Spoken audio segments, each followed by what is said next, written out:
May mga pag-ibig na sadyang hindi inaasahan.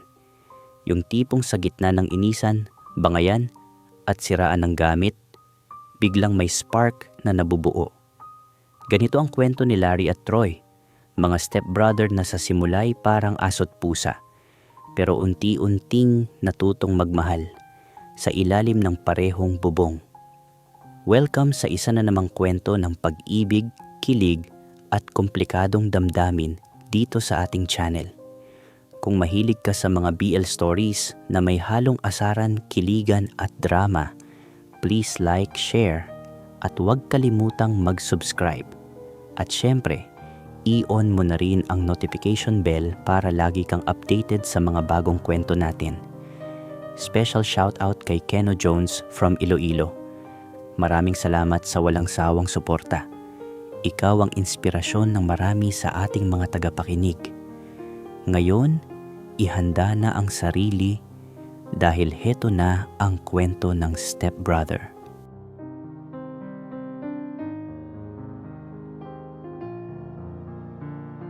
Dear Kuya Will, hindi ko alam kung anong mararamdaman ko habang sinusulat ko ito. Sabi nila, ang mga kwento raw ng pag-ibig ay nagsisimula sa kilig moment. Pero sa amin, nagsimula muna sa inisan, sigawan, at siraan ng gamit. Tawagin mo na lang po akong Larry, 22 taong gulang, graduating sana sa kursong Business Management kung hindi lang kami inabutan ng matinding problema sa pamilya. Si Mama, matagal nang hiwalay sa tatay ko. Wala silang balak magbalikan at simula nung makilala niya si Tito Ramil, naging masaya siya ulit. Hindi na sila nagpakasal. Mahirap at magastos ang annulment, lalo na kung wala namang balak magsimula ng panibagong pamilya. Pero simula noong nagsama sila, literal na rin kaming nagsama sa iisang bubong. At kasama sa package deal si Troy, anak ni Tito Ramil. Si Troy, 21 engineering student, tahimik, chinito, laging naka-earphones. Sa unang tingin, parang tipikal na misteryosong schoolmate na crush ng lahat. Pero sa bahay, Diyos ko Kuya Will, kung makatingin siya sa akin akala mo may utang ako sa kanya. Simula pa lang nang lumipat sila, lagi na kaming nagkakainitan. Maliit na bagay, pinapalaki niya. Katulad nito, Kuya Larry, gamit mo ba tong baso ko? Kuya, pwede ba? Huwag mo nang ilagay ang brief mo sa sampayan na may mga uniform ko. Kuya, hindi ito dorm. Baka pwedeng tumigil ka sa kakanta ng malakas tuwing naliligo. Seryoso Kuya Will. Kung hindi lang mahal ko si Mama, baka lumayas na ako. Pero tiniis ko. Kasi tuwing napapangiti ko si Mama habang sabay kaming kumakain, kahit tahimik si Troy, pakiramdam ko, worth it lahat. Pero si Troy, ibang level talaga. May sariling mundo. Laging may project. Laging may ka-video call, pero never ko siyang narinig tumawa. Isang beses, naabutan ko siyang nagluluto ng ramen sa kusina. Umupo ako sa may counter, nagbaka sakaling makipagkulitan. Uy, ramen boy, wala bang libreng noodles dyan? Hindi siya tumingin, pero sumagot. Meron. Kung ikaw ang maghuhugas ng pinagkainan ko. Tawa ako ng tawa, hindi dahil sa joke, kundi dahil ang sungit niya nakakatuwa na rin minsan. Hanggang sa dumating ang araw na tuluyan kaming kinain ng realidad. Nalugi ang maliit na karinderya ni Mama dahil sa sunod-sunod na bayarin. Ako ang unang nagdesisyong mag-stop muna sa school para tumulong. Mabigat sa loob, pero wala nang choice. Sa gitna ng gulo, si Troy ang huling inaasahan kong lalapit sa akin. Pero isang gabi, habang nag-aayos ako ng resibo sa lamesa, lumapit siya. Bit-bit ang laptop. Kuya Larry, gusto mong tulungan kita sa online selling? Ha? Marunong ako mag-manage ng inventory. Pwede tayong magtulungan. 50-50 tayo kung may kita. Hindi ako nakasagot agad. Hindi ko alam kung sincere ba siya o may paandar lang. Pero nung tinanggap ko yung tulong niya, Doon nagsimulang magbago ang ihip ng hangin. Tuwing gabi, sabay kaming nagbabalot ng produkto. Siya ang taga-check ng orders. Ako ang taga-deliver. Tahimik lang kami sa una. Pero habang tumatagal, "Kuya, mahilig ka rin pala sa J-pop? Anong group? Ikaw? Akala ko puro K-drama ka lang." Hindi ako masyadong expressive. Pero hindi ibig sabihin nun wala akong pakiramdam. Sa mga ganong palitan ng salita, unti-unti akong natutunaw. Dahil sa likod ng suplado niyang persona, meron pala siyang lambing. Sadyang tinatago lang.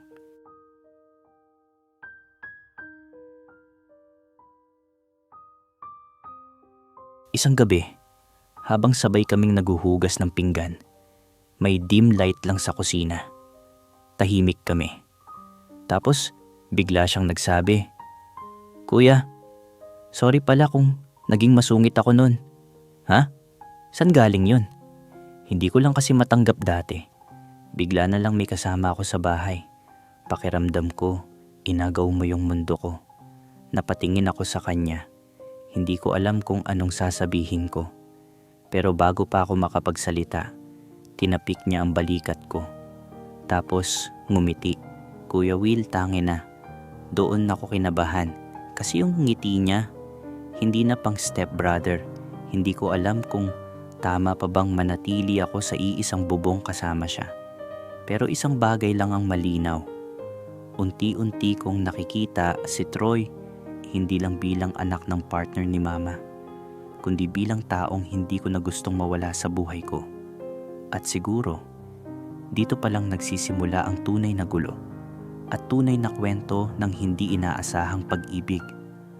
Akala ko nung una, temporary lang yung shift sa pakikitungo namin ni Troy. Yung tipo bang habang may pakinabang, mabait. Pag wala na, back to Cold War. Pero hindi eh. Habang lumilipas ang mga araw, mas naging natural na yung kulitan namin. Parang nasanay na kaming magkasama. Magka-side eye, magkatampuhan, magkabiruan. At may mga araw na kahit hindi kami mag-usap, basta nasa parehong kwarto lang kami, sapat na. Isang gabi, habang nag-aayos kami ng stocks ng soap at shampoo sa maliit naming storage area, bigla siyang nagpakawala ng joke. "Alam mo kuya, kung hindi kita kasabay sa bahay, baka hindi ko alam na may mga tao palang sobrang lakas kumanta kahit walang tono." "Uy, excuse me ha, hindi ako walang tono. May sariling genre lang ako." Balik ko. Genre ng pusang bagong gising sa heartbreak. Umabot kami sa hagikhikan. Simpleng kulitan pero grabe Kuya Will. Yung tawa niya, nakakahawa, nakakagaan ng pakiramdam. At sa bawat araw na lumilipas, mas naiisip ko, paano kung hindi lang ako ang natutuwa sa mga palitan namin ganito? Minsan habang nagde-deliver ako ng orders, sinusundo niya ako. Kunwari, may kailangan siya sa labas. Pero ilang beses ko na siyang nahuling nakatambay lang sa tapat ng 7-Eleven, sabay sabing, "Nagkataon lang talaga. Gutom ako." Pero ako, alam ko, at hindi ko na pinapansin. Kasi sa totoo lang, inaabangan ko rin siya. Isang gabi, habang nakaupo kami sa may bubungan, sa mismong rooftop ng bahay, nagbabanding habang may dalang cup noodles, tanong ko, "Troy, curious lang bakit ka laging parang may binibitbit? Parang laging may laman yung isip mo?" Tahimik siya saglit. Tapos sabi niya, "Kasi ayokong masanay. Sa inyo. Sa atin. Kasi hindi naman talaga tayo pamilya." Sabay tingin sa akin. Malalim. Parang gustong magbitaw ng tanong pero hindi matuloy. Paano kung masanay ka na?" Balik ko. Hindi siya sumagot. Pero kinabukasan, nilagyan niya ng pangalan ko yung lalagyanan ng kape sa kusina. "Kay Kuya Larry lang. Bawal ubusin." "Kuya Will, ano ba to? Bakit sa bawat asaran namin parang mas bumibigat yung nararamdaman ko? At mas natatakot akong masanay sa kanya. Kasi paano kung ako lang ang natututo magmahal? At siya, sanay lang makisama.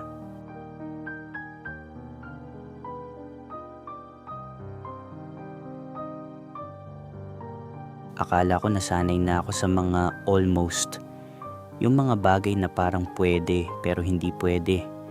Pero habang tumatagal kami ni Troy sa iisang bubong, mas lalo akong nalilito.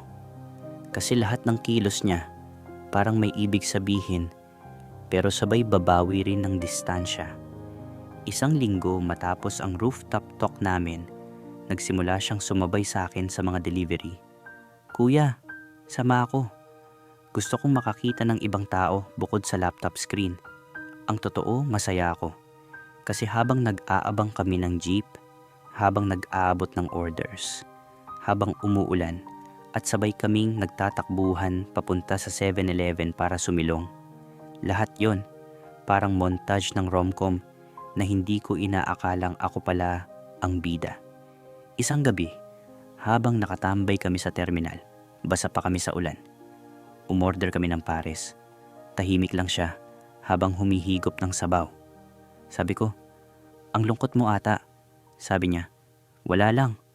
Naalala ko lang. Dati, lagi kong gustong magkakapatid, yung may makakausap sa bahay. Tapos ngayong meron na, ewan." Ang gulo na patingin ako sa kanya. Sa ilalim ng ilaw sa terminal, parang ang linaw ng mata niya. May lungkot, may takot, pero may kakaibang sinseridad. Sabi ko, "Troy, hindi na kita tinitingnan na parang kapatid." Tumigil siya sa pagkain. Di siya nagsalita. Di rin siya ngumiti. Pero maya-maya, ang tahimik niyang sagot, "Alam ko." At doon nagsimula ang mas magulo naming yugto. Kasi mula noon, parang mas nag-iingat siya. Hindi na siya sumasabay palagi. Hindi na siya tumatambay sa kusina kapag nandun ako. Pero kapag hindi ko siya pinapansin, siya ang lalapit. Parang may hangganan kami na hindi pwedeng tawirin. Pero pareho naming gustong itulak.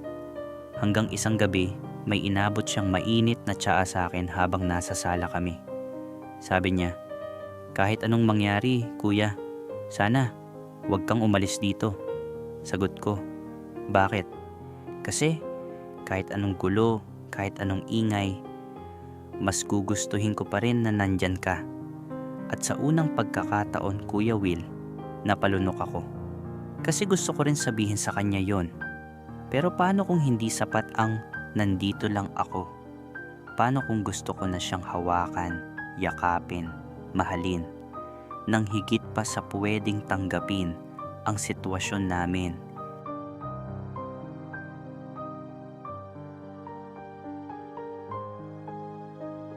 Kuya Will, may mga gabi talaga na kahit pagod ka, hindi mo na gustong matulog. Kasi alam mong kapag pinikit mo ang mata mo, baka mawala yung isang bagay na nagpapakilig sa puso mo. Gabi-gabi na kaming nagkakasalubong ni Troy sa kusina. Tipong ako'y painom ng tubig, siya naman gutom at maghahanap ng instant noodles.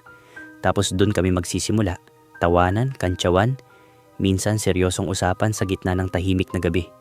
Isang gabi, habang ako'y naghihiwa ng kalamansi sa lamesa, tumayo siya sa tabi ko.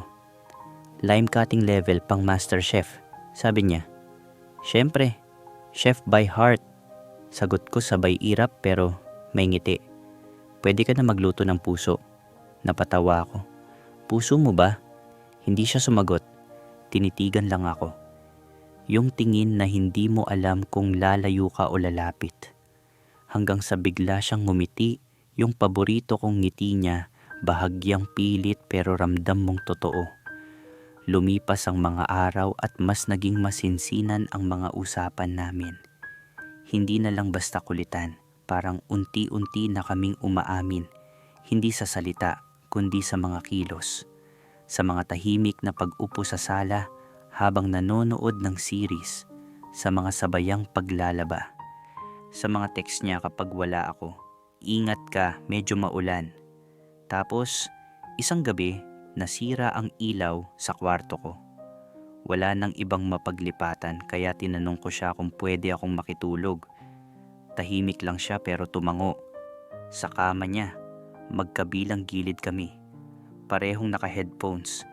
Pero parehong hindi nakikinig ng kahit ano. Ramdam ko. Nung patay na ang ilaw at halos 2:00 na ng madaling araw, bigla siyang nagsalita. "Larry, kung sakaling hindi na tayo magkasama sa iisang bubong, mamimiss mo ba ako?" Hindi ako sumagot agad. Kasi totoo, ang gusto kong sabihin ay, "Oo, tangina, sobra." Pero ang sabi ko lang, "Hindi ko alam, baka." Tahimik siya. Tapos sabay kaming huminga ng malalim. Parang sabay kaming napagod sa damdaming hindi namin maamin. Kinabukasan, parang walang nangyari. Pero mula nun, bawat tinginan, bawat ngiti, mas may laman, mas may bigat. Sa ilalim ng parehong bubong, unti-unti kaming nahuhulog sa isa't isa.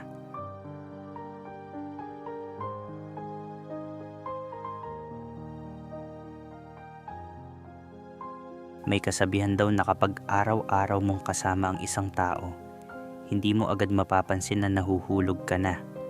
Kasi parang parte na lang siya ng routine mo. Parang hinga, hindi mo ramdam, pero hindi ka mabubuhay nang wala. Ganun siguro si Troy sa akin.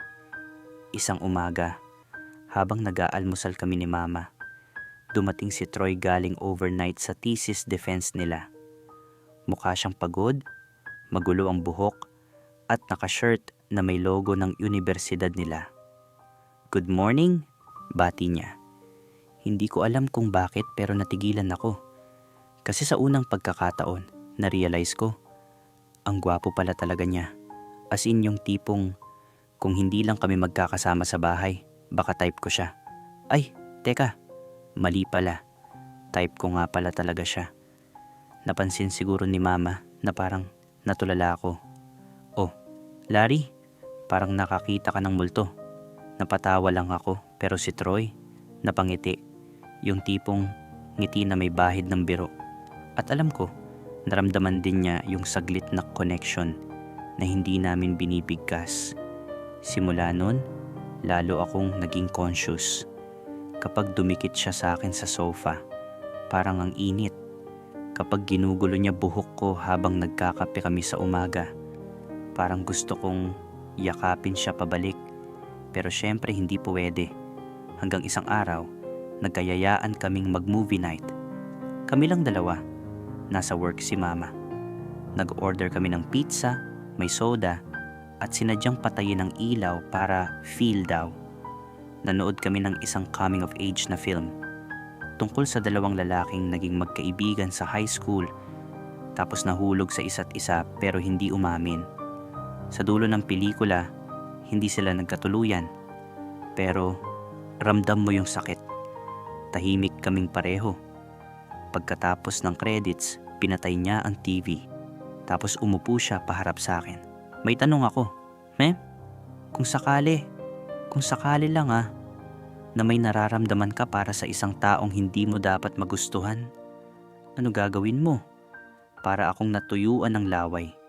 Tulad ng stepbrother mo. Grabe Kuya Will. Ang buong katawan ko nanlamig pero uminit sa loob. Hindi ko agad alam ang isasagot. Ang lakas ng tibok ng dibdib ko. Hindi ako makatingin sa kanya. "Depende siguro," sagot ko. Pa-cool. Pero halos mabaliw na ako sa kaba. "Kung mutual, baka pwedeng pag-usapan." Tumingin siya sa akin, matagal. Yung tingin na parang sinusukat ang tibok ng puso ko gamit ang mata niya. "Mutual ba?" Napakagat ako sa lips. Tumingin sa sahig. At sa pinakamahinang boses na kaya kong ibuga, sinabi ko, "Oo." Tahimik. Walang salita. Walang kilos. Hanggang sa bigla niyang hinawakan ng kamay ko. Mainit. Matatag. Walang halong biro. "Pwede ba kitang yakapin?" Pumikit ako. Tumango lang.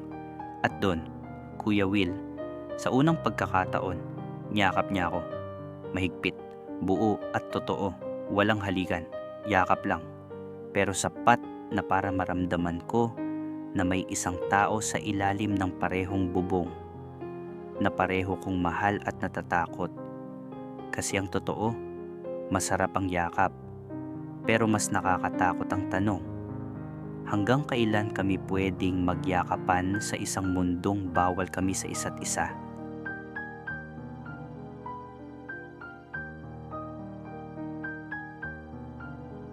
Mula noong gabi ng yakap na yon, hindi na kami bumalik sa dati. Walang malinaw na usapan. Pero bawat kilos, bawat sulyap, bawat pagkakataong magkalapit kami ni Troy, parang may kasunduan kaming hindi binigkas. Parang sinasabi ng katawan namin na, tayo to, tayo nga ba? Pero syempre, nasa ilalim pa rin kami ng parehong bubong. At sa bubong na yon, nandoon si Mama. Si Mama na walang kaalam-alam. Si Mama na masayang-masaya dahil magkasundo na raw kami ni Troy. Isang gabi, habang nag-aabot si Mama ng pruta sa amin, "Oo, ang ganda ng tandem niyong dalawa, ha? Dati parang Tom and Jerry. Ngayon, parang kambal na." Sabay tawa niya. Kami ni Troy, nagkatinginan lang. At doon nagsimulang pumasok ang takot. Kasi habang lalong nagiging totoo ang nararamdaman namin, lalong bumibigat ang katotohanang hindi ito simpleng love story. Hindi ito kwento ng dalawang lalaki na nagkakilala sa UP o sa Twitter. Kwento ito ng dalawang taong magkakasama sa bahay. Parehong mahal si Mama, parehong walang balak saktan siya, pero parehong nahuhulog sa isa't isa. Isang gabi, habang naglalaba kami sa likod ng bahay, sinabuyan niya ako ng sabon sa mukha. "Hoy, anong laban ko sa surf?" "Wala. Bagay nga sa'yo, mabula kang tao." Napatawa ako. Hanggang sa pareho na kaming naghabulan. Basa na sa sabon, pareho kaming amoy lavender. Napahinto siya, tiningnan ako. "Larry," tumigil ako. Pwede bang itago muna natin ito?" Napatingin ako sa kanya. "Itago?" "Kay tita, sa mundo, sa lahat. Hindi pa ako handa. Pero hindi ibig sabihin hindi kita gusto." Hindi ako sumagot agad. Masakit. Pero gets ko. Tumango ako. "Sige, kung yun ang makakagaan sa'yo, wag mo lang akong iiwan sa gitna." Ngumiti siya.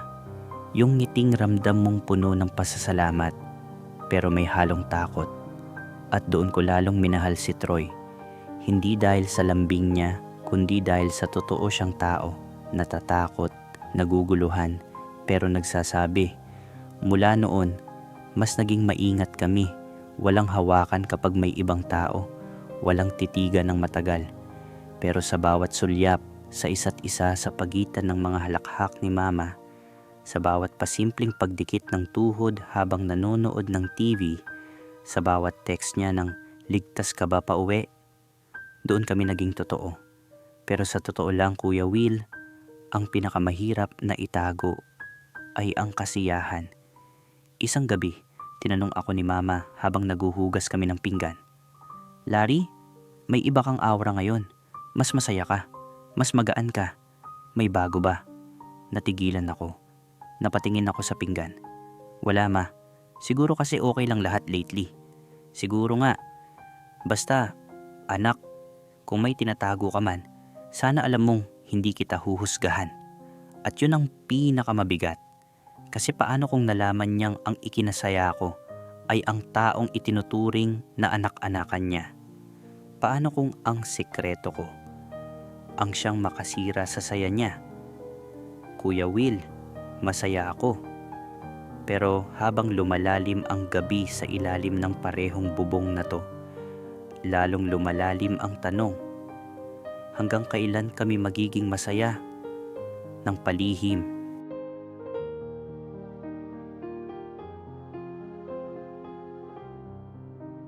Minsan pala, ang kasiyahan ay parang bubble. Mabilis mabuo, pero mas mabilis pang pumutok kapag nasaling ng realidad. Hindi ko alam kung paano nagsimula ang pagbabago. Basta isang araw, napansin ko na lang si Troy. Mas tahimik, mas iwas makipag-usap, mas bihirang ngumiti. Wala na yung lambing sa text. Wala na yung pasimpleng sulyap sa tuwing magkasama kami sa sala. Parang bumalik siya sa original Troy. Yung hindi ako kilala, yung parang naiirita lang sa presensya ko. Una, Inisip kong baka pagod lang siya sa school, may thesis, may deadlines. Pero kahit sa gabing kami lang dalawa, hindi ko na siya maabot. Isang gabi, habang sabay kaming naguhugas ng pinggan, nagkalakas loob na ako. Troy, may nagbago ba? Di siya tumingin. Tinapos lang yung paghugas niya ng baso bago nagsalita. Wala naman. Yun nga parang wala na ulit tayo. Huminga siya ng malalim. Larry, sorry. Hindi ko alam kung kaya ko pa ituloy to. Pakiramdam ko, may malamig na tubig na ibinuhos sa batok ko. Bakit? Anong nangyari? Nahihirapan na ako. Hindi ko alam kung kasalanan ko ba na naramdaman ko to sa'yo. Pero mas hindi ko matanggap na tinatanggap ko. Hindi ako agad nakasagot. Kasi kahit ang sakit, naiintindihan ko siya. Kasi kahit ako, ilang beses ko nang tinanong ang sarili ko, normal ba to? Tama ba to?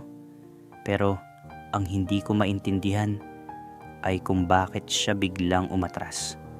Kung kailan ang dami na naming pinagdaanan. Kung kailan masaya na kami. So, anong gusto mo? Itigil natin to? Balik tayo sa simula? Yung tipong hindi tayo nagpapansinan. Hindi ko alam. Tapos, umalis siya sa kusina. Naiwan akong nakatayo. Hawak yung baso kanina pa. Pero hindi ko maibalik sa tukador. Parang ganun din kami. Basta sa emosyon. Pero hindi mailagay sa tamang pwesto. Kinabukasan, hindi siya umuwi. Nag-text si mama. May bigla raw group project sa kaklase. Nasa apartment raw ng kaklase niya. Hindi raw makakatulog sa bahay. Sunod-sunod na araw ganun. Late umuwi. Tahimik. Iwas. At ako, andun pa rin inaantay siya sa sala. Umaasa ng kahit kaunting sulyap o ngiti. Hanggang isang gabi, habang nagliligpit siya ng gamit sa kwarto niya, hindi ko na napigilan. Aalis ka? Oo. Doon muna ako sa apartment ng tropa ko. Mas malapit sa school. Finals na rin. Sa apartment ng tropa. O sa layo sa akin. Napatingin siya. Hindi nagsalita. Pero sapat na ang katahimikan para masagot ang tanong ko. Lumapit ako. Troy, hindi ko hiniling na umamin tayo.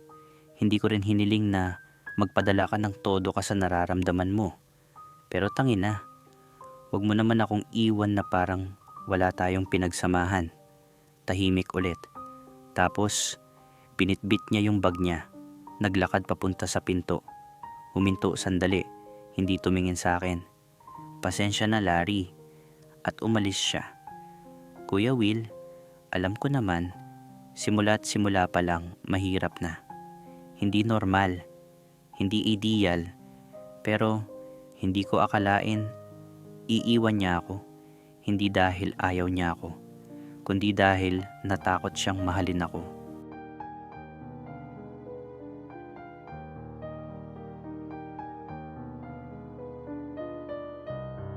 Hindi ko na alam kung ilang gabi na akong hindi makatulog.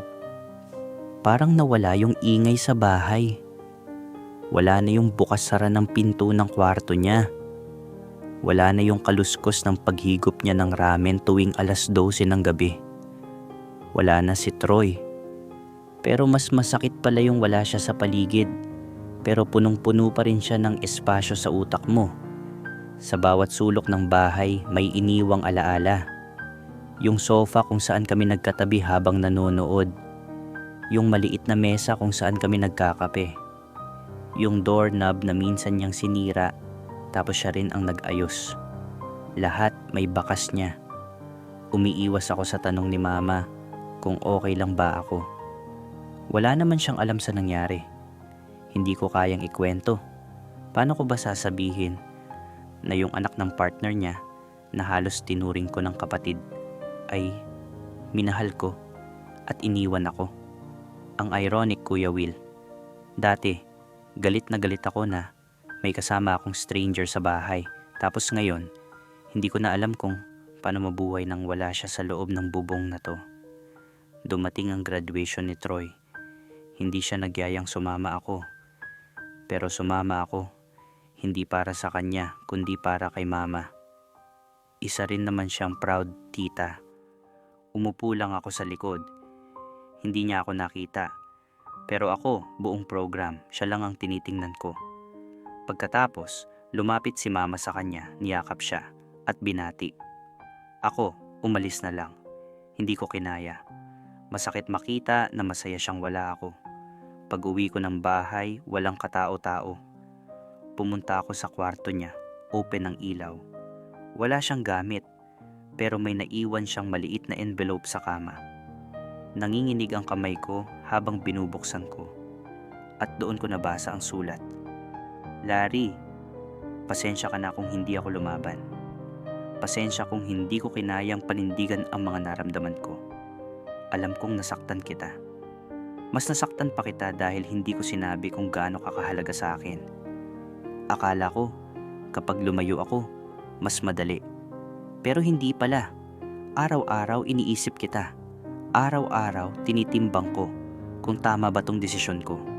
Hindi ako sigurado sa takbo ng buhay natin, pero sigurado ako sa isa. Minahal kita. Hindi ko man nasabi noon, hindi ko man naipakita sa paraang gusto mo, pero minahal kita. Pasensya kung ngayon ko lang nasabi. At pasensya na kung hindi ko alam kung kailan ako handang bumalik. Pero sana, kung sakaling dumating ang araw na yon, andyan ka pa rin. Troy, Kuya Will, umiyak ako. Hindi iyak na parang sa teleserye. Yung iyak na pigil, basag, durog ang loob. Kasi alam mong may damdaming totoo pero hindi sapat ang tapang para ipaglaban. At sa gabing yon, natulog ako sa kama niya. Walang yakap, pero may pahabol na sulat. Hindi ko alam kung magkikita pa kami. Hindi ko alam kung may kami na mabubuo pa. Pero isang bagay ang malinaw. Sa ilalim ng parehong bubong, natutunan kong magmahal at masaktan ng sabay.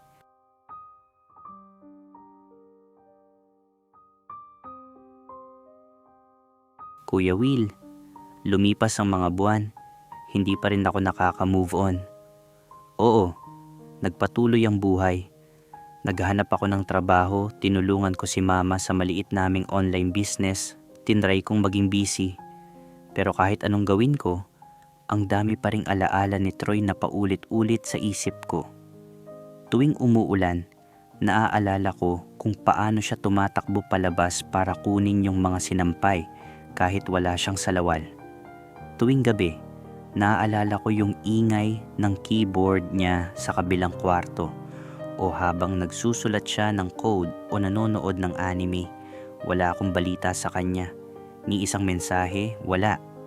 Pero sa bawat araw na lumilipas, lalong humihigpit yung tanong sa dibdib ko. Paano kung bumalik siya? Handa pa ba ako?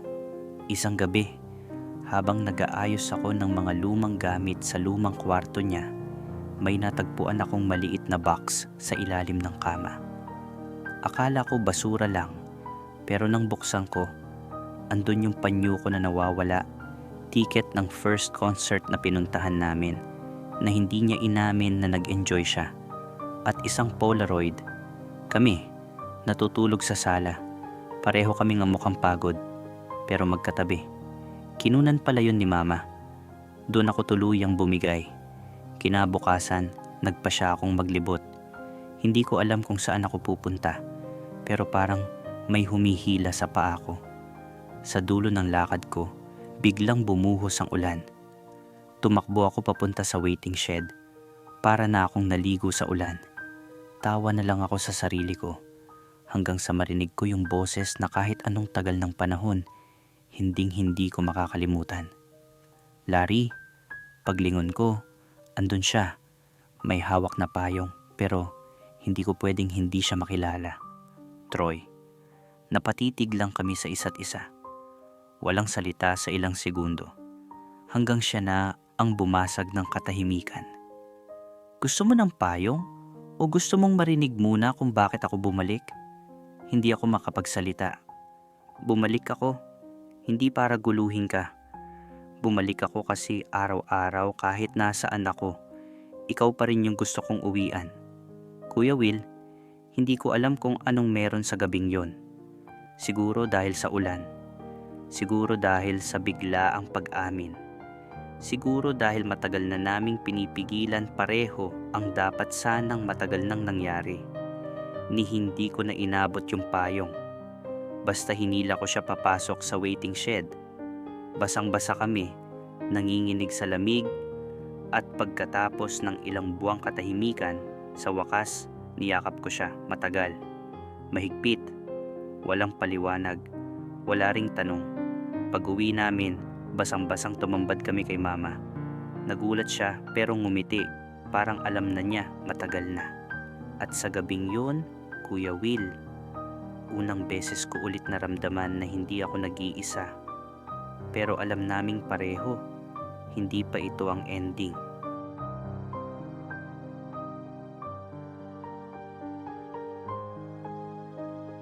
Minsan iniisip ko, paano kung hindi kami nagkita ulit sa ilalim ng ulan? Paano kung dumiretso lang ako ng uwi nung gabing yon? Siguro, hindi ko kailanman malalaman kung anong klase ng pag-ibig ang pwedeng mabuo mula sa asaran, kulitan, at hindi pagkakaunawaan. Pero ang totoo, hindi nagtatapos sa muling pagkikita ang lahat. Minsan, doon pa lang nagsisimula ang totoong laban. Pagkatapos ng gabing iyon, sinubukan naming buuin muli ang tiwala, hindi lang sa isa't isa, kundi pati sa sarili namin. Hindi naging madali. May mga araw na hindi kami nagkakaintindihan. May mga gabi na sabay kaming natutulog, pero may pagitan pa rin. Pero may isang bagay kaming pareho. Hindi na namin gustong sayangin ulit yung pagkakataon. Si Mama, hindi na nagtatanong. Pero ramdam kong nakamasid siya. Hanggang isang araw, habang nagluluto kami ng sinigang, bigla siyang nagsalita. "Anak," sabi niya habang nilalagay ang radish sa kumukulong sabaw. Hindi ko man lubos na naiintindihan ang lahat. Pero mahalaga sa akin na masaya ka. Sana kayo rin, huwag niyong sayangin yang meron kayo. Doon ako muling umiyak. Hindi sa sakit, kundi sa ginhawang dala ng pagtanggap. Si Troy naman, tinanggap ang offer sa isang tech company dito lang sa Maynila. Hindi na niya piniling lumayo pa. Tinanong ko kung bakit, sabi niya, dati, pinipili kong tumakbo palayo kapag natatakot ako. Ngayon, gusto kong piliing manatili. Tuwing gabi, sabay kaming nagkakape sa rooftop. Hindi na para lang magpahinga, kundi para mangarap. "Anong plano mo?" tanong niya isang gabi habang nakatingin sa mga ilaw ng syudad. "Mag-ipon," sagot ko. "Tapos, kahit maliit lang, gusto kong bumuo ng bahay na sa atin.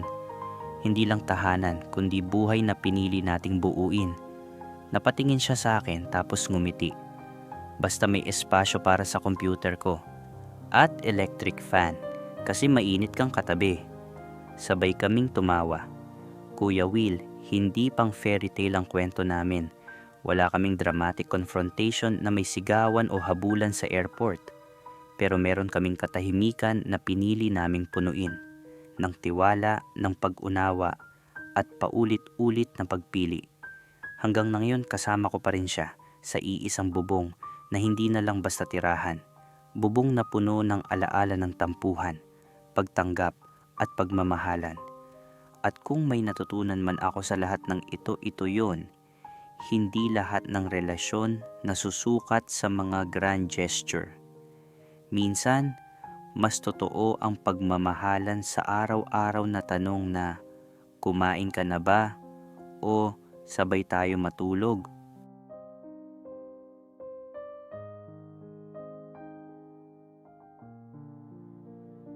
Kuya Will, makalipas ang ilang buwan mula nang muling bumalik si Troy, unti-unti naming nabuo ang isang tahimik pero totoo naming mundo sa ilalim ng parehong bubong. Pero alam naming hindi sapat ang katahimikan at hindi rin ito pang matagalang kaligtasan. May isa pa kaming dapat harapin, si Tito Ramil, ang tatay ni Troy at partner ni Mama. Matagal na naming nararamdaman ni Troy na alam na ni Mama ang lahat. Pero si Tito, nanatiling tahimik. Hindi siya bastos, pero ramdam naming pareho na may pagitan. Hindi niya kami sabay kinakausap. Wala siyang tanong, pero wala rin siyang yakap. At sa isang bahay na dati naming tinuring na tahanan, masakit ang ganoong uri ng distansya. Isang gabi, habang naguhugas kami ng pinggan, bigla na lang akong napahinto.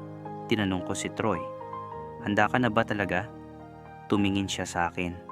"Hindi, pero alam kong hindi na rin ako pwedeng magtago habang hawak ko yung kamay mo tuwing gabi." Kaya't ilang araw pagkatapos noon, habang sabay kaming nagluluto para sa hapunan, sinabi ni Troy, "Tita, Pa, may gusto po sana kaming sabihin ni Larry." Nagkatinginan si Mama at si Tito Ramil. Si Mama parang alam na. Si Tito diretso lang ang tingin kay Troy. Tahimik pero buo ang boses ni Troy. "Kami po ni Larry, hindi na lang basta magkasama sa bahay. Kami po mag-boyfriend." Biglang tumigas ang panga ni Tito Ramil. Tumayo siya mula sa pagkakaupo at tumingin kay Troy. "Anak, Larry, tapos dito mo pa talaga sinabi?" "Pa," sagot ni Troy, hindi nagtataas ng boses. "Hindi namin to pinlano, pero totoo to. Mahal ko si Larry. Matagal na. At ayokong mamuhay sa bahay na to na parang kasalanan yung nararamdaman ko." "Hindi mo naiintindihan," madiin na sagot ni Tito. Anak kita, Troy." At siya, sabay turo sa akin, "Anak ng kinakasama ko. Parang magkapatid na kayo. Tapos ngayon, ganyan." "Pa, hindi kami magkadugo. Hindi kami lumaki bilang magkapatid. Hindi kami lumaki sa iisang kama o sa iisang pangalan. Hindi natin ito pinili noon. Pero pinipili namin ito ngayon. At yun ang totoo." Tahimik lang si Mama. Nakatingin lang siya sa aming tatlo. Pero ramdam naming hindi galit ang naroon sa kanya, kundi pag-unawa. Walang sinabi si Tito. Tumalikod siya at umakyat sa kwarto. Naiwan kaming tahimik sa hapagkainan. May mabigat na hangin. Pero wala nang tinik sa dibdib. 2 buwan ang lumipas. 2 buwan na walang malinaw na usapan. Pero may mga kilos na unti-unting lumambot. Unti-unti na kami naiintindihan ni Tito Ramil. Tinabihan kami ni Tito minsan habang nanonood ng TV. Nilagyan niya ng extra serving si Troy sa hapag. Isang araw, sinabihan niya akong ayusin ko raw yung electric fan sa kwarto ni Troy. Kung doon ka rin naman natutulog, aniya. Pero may bahid ng ngiti. At dumating na rin ang gabing yon. Habang nasa labas kami ni Troy, nagkukulitan sa harap ng bahay, lumapit si Tito. May hawak na 2 bote ng malamig na beer. "Larry, Troy," bungad niya. "Alam ko, hindi ako naging madali sa inyo. Alam kong hindi ako naging tahimik para sa wala. Hindi madali ito sa isang ama." Tumahimik siya saglit, tapos tumingin kay Troy. "Pero anak, araw-araw ko kayong pinagmamasdan. At kung totoo ang pagmamahal na sinasabi mo, at kung pinapaligaya ka niya ng higit pa sa pagkaintindi ko, wala akong karapatang pigilan yon." Tumingin siya sa akin. "Larry, wala akong galit sa'yo. May takot lang. Pero ayokong maging dahilan para hindi na kayo matawag na pamilya." Ni hindi ako nakaimik. Si Troy lang ang tumabi sa kanya at mahigpit siyang niyakap.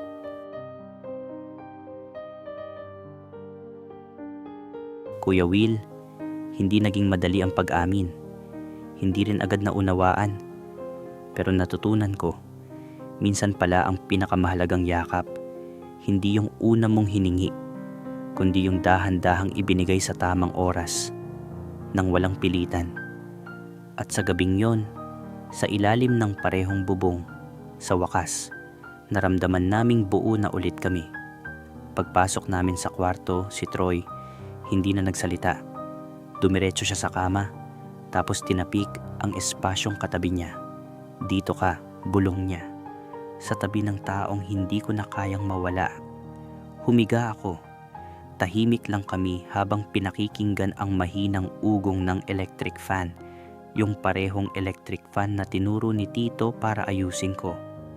Ang sarap sa pakiramdam na kahit paunti-unti lumalambot ang mundo para sa amin. Hinawakan niya ang kamay ko sa ilalim ng kumot. Mainit, komportable. Bukas, sabi niya, tara sa hardware. Maghanap tayo ng bagong pintura. Lagyan natin ng kulay tong kwarto. Bagong simula. Anong kulay gusto mo? Tanong ko. Ewan. Basta yung bagay sa iyo. Yung kahit magalit ako, pagtingin ko sa pader, maaalala kong mahal kita.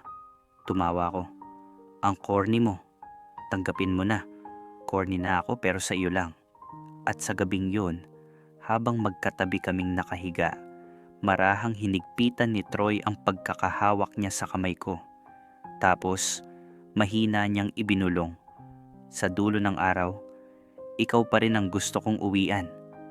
Doon ko lalong naintindihan, hindi kailangan perpekto ang simula, basta pareho kayong pumipili na manatili araw-araw. Salamat Kuya Will sa pagbibigay ng boses sa kwento ko.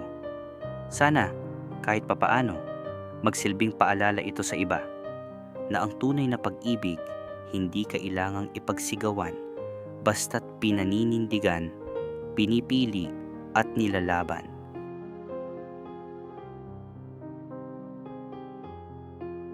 Hindi lahat ng pag-ibig ay naiintindihan ng mundo at hindi rin lahat ng pagmamahalan ay agad natatanggapin ng mga taong mahalaga sa atin. Minsan, ang pinakamahirap na laban ay yung hindi mo alam kung pipiliin mo ang tibok ng puso mo o ang katahimikan ng pamilya mo. Pero kung may isang bagay tayong natutunan, kina Larry at Troy, ito yon. Ang tunay na pagmamahal, kapag totoo, ay karapat-dapat ipaglaban kahit pa hindi ito maintindihan ng lahat. At ang pag-ibig, gaano man ito kakomplikado, ay may puwang sa mundong marunong makinig, umintindi at tumanggap. Hindi mo kailangang sumigaw para marinig ang totoo. Minsan, sapat na ang pananatili, sapat na ang pag-unawa, sapat na ang pagtanggap sa sarili. Kaya kung ikaw man ay nasa isang sitwasyong mahirap ipaliwanag, tandaan mong hindi ka nag-iisa. May mga kwento ring katulad ng sayo. At may mga taong handang umintindi at magmahal kahit pa hindi perpekto ang lahat. Kung may natutunan ka sa kwento nila, i-comment mo sa baba ang pag-ibig sa tahimik at sabihin kung anong linya ang pinakatumama sa'yo. Huwag kalimutang like, share at subscribe para sa mas marami pang kwentong tunay, totoo at may kirot sa puso. I-click mo na rin ang notification bell para updated ka sa susunod nating istorya. Hanggang sa susunod na kwento. Dito lang sa channel kung saan ang mga lihim kinikilig kahit sa ilalim ng parehong bubong.